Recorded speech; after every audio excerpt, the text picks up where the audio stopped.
ازيكم عاملين ايه؟ يا رب تكونوا بخير. بيقولوا اعز الولد ولد الولد، لكن للاسف الكلام ده حصل عكسه تماما في القصه اللي هنحكيها النهارده قصه جديده من قصص المتابعين. صاحبه القصه دي بتقسم ان القصه دي حقيقيه، لكن الله اعلم هل القصه دي حقيقيه ولا مش حقيقيه. هي بتقول ان القصه دي حقيقيه وحصلت لها بالفعل. انا ما اقدرش اكدبها وفي نفس الوقت ما اقدرش اصدقها. انا مجرد بس هحكي لكم على القصه ونستمتع انا وانتوا بالمحتوى المرعب اللي موجود فيها، وانتوا اللي تحكموا عليها وتقولوا رأيكم اذا كانت القصة دي حقيقية ولا مش حقيقية. وقبل ما نبتدي الحكاية بطلب منكم الطلب المعتاد ان انتوا تعملوا لايك حالا للفيديو ده. الدعم الوحيد اللي انا محتاجه منكم هو اللايك. يا ريت يا جماعة ما تنسوش اللايك، والناس اللي بتشوف القناة دي لأول مرة ما تنساش انها تشترك فيها، وسواء كنت مشترك في القناة دي او مش مشترك فيها ولسه هتشترك ما تنساش تفعل جرس التنبيهات عشان يوصلك كل فيديو جديد منها. وهتلاقيني سايب لك لينك صفحة الفيس تحت في الوصف. لو عندك اي استفسار او عندك قصة مرعبة وحابب تحكيها لي ابعت لي على رسائل صفحة الفيس، وان شاء الله لو طلعت القصة حلوة وتستاهل هننشرها في فيديو مخصوص لقصص المتابعين. ويلا بينا نبتدي حكايتنا النهاردة.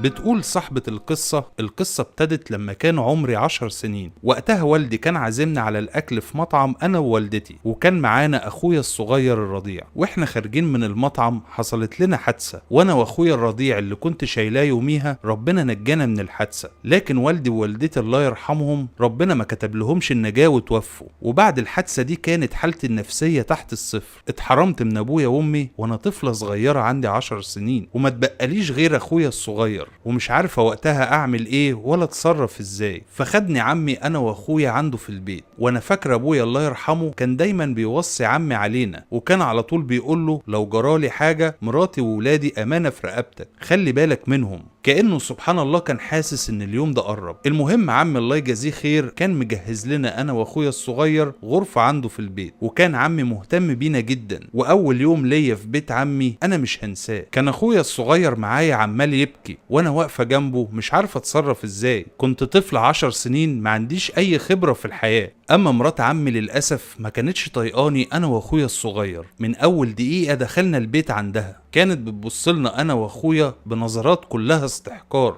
وانا وصلت لمرحله من الانطوائيه ما بقيتش اخرج بره باب اوضتي، ما اخرجش بس غير للضروره القصوى. على طول قاعده في الاوضه انا واخويا الصغير لوحدنا وقافلين علينا الباب. وعلى الرغم ان عمي عنده اولاد منهم اللي في سني ومنهم اللي اكبر مني، لكني ما كنتش بتكلم مع اي حد فيهم، ولا كنت بلعب معاهم، ولا كنت بحتك بيهم، ولا كنت بخلي اي حد من ولاد عمي يدخل عليا اوضتي. كنت في حالي وكان كل اهتمامي الوحيد هو اخويا الصغير. اما مرات عمي لما كانت بتجيب لنا الاكل فكانت بتبقى شايله صينيه الاكل وهي قرفانه ومتضايقه، وكانها بتقول لنا في سرها يكش تطفحوه بالسم الهاري. طبعا هي ما كانتش بتقول كده بلسانها، لكن نظراتها لينا وتعابير وشها كانت كفيله انها تعبر عن اللي جواها ناحيتنا. والصراحه انا ما كنتش باكل الاكل اللي كانت بتجيبه لي مرات عمي ده من غير نفس. مستحيل كنت احط في بقي لقمة واحدة من الأكل ده. صحيح كنت طفلة صغيرة لكني كنت فاهمة. نظرات مرات عمي ليا وهي جايبة الأكل كانت تخلي نفسي تتسد. فما كنتش باكل لدرجة إني خسيت جدا وجالي أنيميا أو فقر دم. الحالة الوحيدة اللي أنا كنت باكل فيها لما كان عمي يجيب لنا الأكل هو بنفسه. كنت ببقى فرحانة جدا ونفسي تبقى مفتوحة للأكل لأنه كان بيجيبه لنا بحب. ومع الأيام عمي لاحظ الضعف اللي كان باين عليا ووداني المستشفى وعملوا لي التحاليل، وطلعت النتيجة ان انا بعاني من فقر الدم.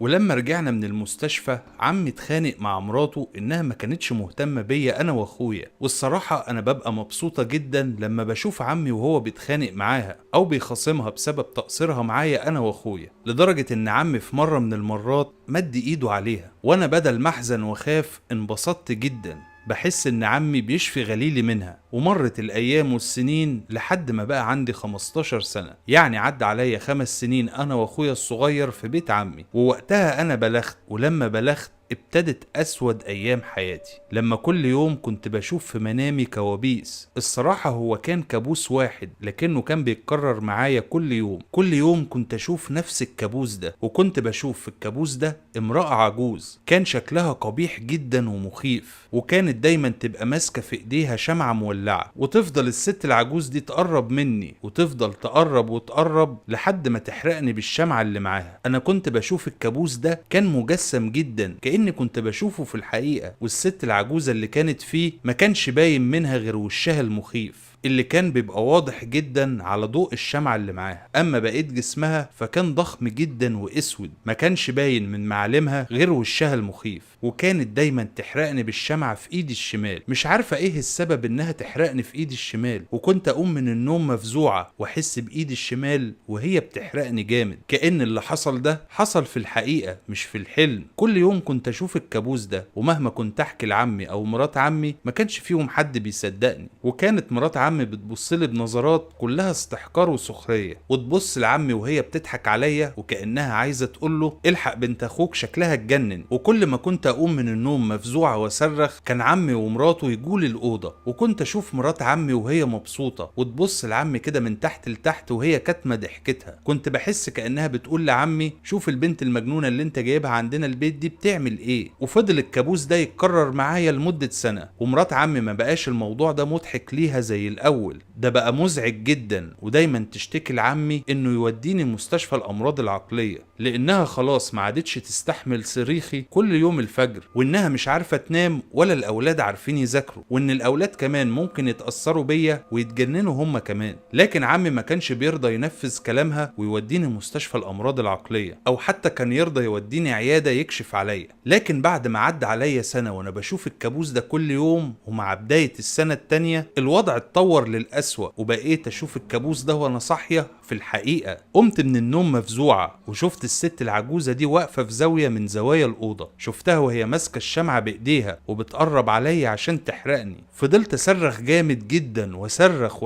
لحد ما صحيت كل اللي في البيت. عمي ومراته وولاده كلهم صحيوا وجولي لحد عندي الأوضة، ولما سألوني ايه اللي حصل بقيت اشاور لهم على الست العجوزة واقول لهم اهي واقفة قدامكم اهي، وهم يبصوا مكان ما انا بشاور لهم ومحدش فيهم يشوف حاجة، ويقولوا لي انت بتتكلمي عن مين؟ مفيش حد هنا غريب في الأوضة، كنت انا بس اللي شايفاها، اما هم ما كانوش شايفينها. وللأسف محدش منهم صدقني. وشفت مرات عمي وهي بتبرق بعينيها لعمي وبتبصله بنظرات كأنها بتلومه انه ما سمعش كلامها ووداني مستشفى الأمراض العقلية. وللأسف عمي اقتنع بكلام مراته وتأكد في الليلة دي ان انا بعاني من مرض نفسي، وخدني من ايدي ووداني المستشفى الأمراض العقلية. وفضلت في المستشفى دي لمدة سنة كاملة، وكانت السنة دي من أسوأ السنين اللي مرت عليا في حياتي. وكانت برضو الست العجوز دي تجيلي لحد المستشفى وتحرقني بالشمعة اللي في ايديها. وللأسف كل الدكاترة والمتخصصين معرفوش يعالجوني، وكلموا عمي ان ارجع البيت تاني، وقالوا له ان حالتي ميؤوس منها، وانه كده بيدفع تكاليف اقامتي وعلاجي في المستشفى على الفاضي. وبالفعل رجعت بيت عمي، وللأسف الست الملعونة دي مش عايزة تسيبني، كل يوم قرب الفجر تظهر لي وتحرقني، وكنت اصرخ والطم واصحي كل اللي في البيت. وكانت مرات عمي تتخانق معاه كل يوم بسببي، وعمي ما بقاش عارف يتصرف ازاي ولا يعمل ايه. وانا خلاص ما بقتش طايقة القعاد في بيت عمي، كرهت البيت ده كره العمى، وقلت مفيش ان اروح اقعد عند جدتي. طبعا كان عمي رافض الاول ان اروح اقعد عند جدتي، لكن بعدها وافق. وبالمناسبة جدتي اللي انا بحكي لكم عليها دي تبقى امي. اما اخويا الصغير فرفض انه يجي معايا عند جدتي، ما كانش عايز يسيب بيت عمي، يظهر كده انه حب البيت ده وتعود على القعدة فيه. فسبته ورحت عند جدتي، وقعدت عند جدتي يومين 2، والحمد لله ما شفت الشبح الست العجوزة دي بيظهر لي. يومين بحالهم ما كنتش بشوفها. وهنا حكيت لجدتي عن شبح الست دي، وطبعا جدتي ما كانتش تعرف اي حاجة عن الموضوع ده، وقالت لي اكيد ان اللي بيحصل لك ده سببه مرات عمك، هي اللي كانت عاملالك عمل او عاملالك سحر عشان تطلعي من بيتها. وقالت لي جدتي ما تقلقيش يا بنتي، هشوف لك حل للموضوع ده. وهنا كانت المفاجأة الكبيرة لما جدتي خدتني عند امرأة بتعمل أعمال السحر والدجل والشعوذة والكلام ده. كانت المرأة اللي ودتني جدتي عندها كانت بتعالج السحر بالسحر والعياذ بالله، مش بتعالج السحر بالقرآن أو بتعالجه بالرقية الشرعية، دي كانت ساحرة. ولقيت الساحرة دي بتديني ورقة مكتوب عليها طلاسم، ورقة مكتوب عليها بحروف وأرقام عربية لكن بلغة غير عربية، وطلبت مني الست دي ان اخلي الورقة دي معايا، وقالت لي طول ما انا محتفظة بالورقة دي معايا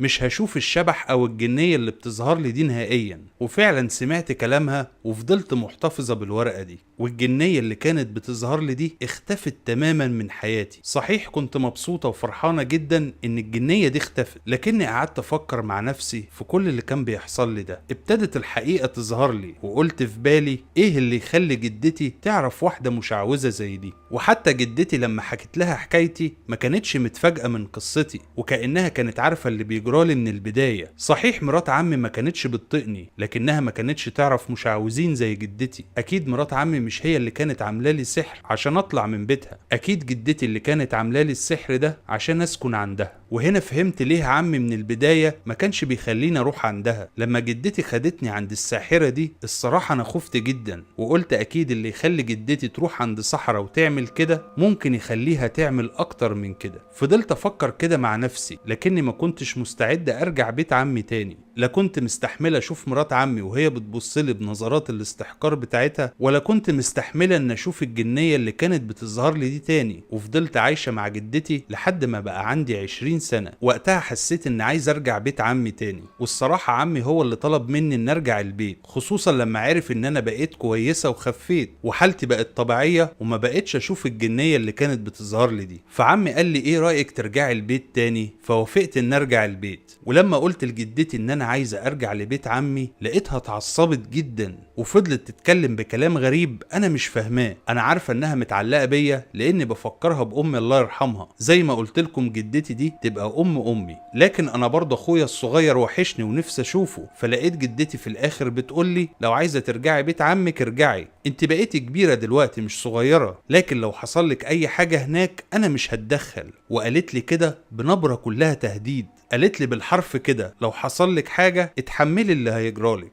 الصراحة أنا خفت جدا من جدتي، وقلت أكيد كل اللي كان بيجرالي في حياتي ده هي كان ليها يد فيه. خلاص بقى كل شيء واضح قدامي. صحيح توقعوا الأذى من أقرب الناس ليكم. المهم قالت لي في الآخر لو خرجت من البيت ده ما ترجعيش تاني. وأنا قررت إن أرجع بيت عمي، واللي يجرى يجرى. على الأقل هقعد عند ناس عاقلة وبتخاف ربنا، مش هقعد عند ناس بتوع دجل وسحر وشعوذة. وفعلا اتأكدت من الكلام ده في أول يوم رجعت فيه لبيت عمي. الكابوس اللي كان بيجيلي رجع لي تاني، والست العجوزة أو الجنية رجعت تظهر لي تاني، وبقيت بتحصل لي حاجات غير طبيعية. كنت بسمع أصوات في نص الليل، أسمع خطوات حد بيتمشى في أوضتي وأنا مش شايفاه، أو أسمع أصوات خبط على الباب، أو أسمع أصوات أطفال بتبكي. وابتدى يظهر لي بعدها كابوس جديد. كنت بشوف الكابوس ست عجوزة شبه جدتي بالظبط، والست دي تفضل كده تبصلي في الحلم لحد ما اقوم من النوم مفزوعة. تقريبا ما كنتش بشوف النوم اول ما رجعت البيت عمي، لحد ما خلاص فاض بيا واشتكيت لعمي وحكيت له على كل اللي كان بيحصل لي، وقلت له على اللي انا شفته في بيت جدتي بالتفصيل. وقلت لعمي انا شاكه ان معمول لي سحر، ومليون في المية الشخص اللي عمل لي السحر ده يبقى جدتي، لاني شفتها بعيني وهي بتعمل الحاجات دي في بيتها وبتروح عند صحراء. ولما حكيت لعمي الكلام ده لقيته اتضايق جدا، وقال لي سبحان الله الست دي من زمان وانا بكرهها جدا وما كنتش بحبها، ولا عمري في حياتي كنت برتاح لها ابدا. وقال لي سامحيني يا بنتي انا ما كنتش اعرف ان الموضوع كده، وكنت فاكرك مجنونه. وبتقول صاحبه القصه ان عمها خدها من ايديها ووداها عند الشيخ، والشيخ اول ما قرأ عليها جالها حاله صرع، وفضلت تصرخ وتتكلم بصوت غير صوتها، واغمى عليها كذا مره، وجسمها كان بيترعش جدا، رغم ان حرارة جسمها زادت بشكل كبير، وهدومها اتبلت من كتر العرق اللي كانت بتعرقه. وبتقول انها كانت بتشتم الشيخ باقذر الشتايم، لكنها كانت بتعمل كل ده وهي ما كانتش في وعيها. وبتقول صاحبة القصة بعد ما الشيخ اتأكد ان مصابة بسحر اسود، فضلت اروح له مع عمي يقرأ عليا كل يوم جمعة بعد الصلاة، لحد الحمد لله ما اتعالجت. والحمد لله مرات عمي ما بقتش تكرهني زي زمان،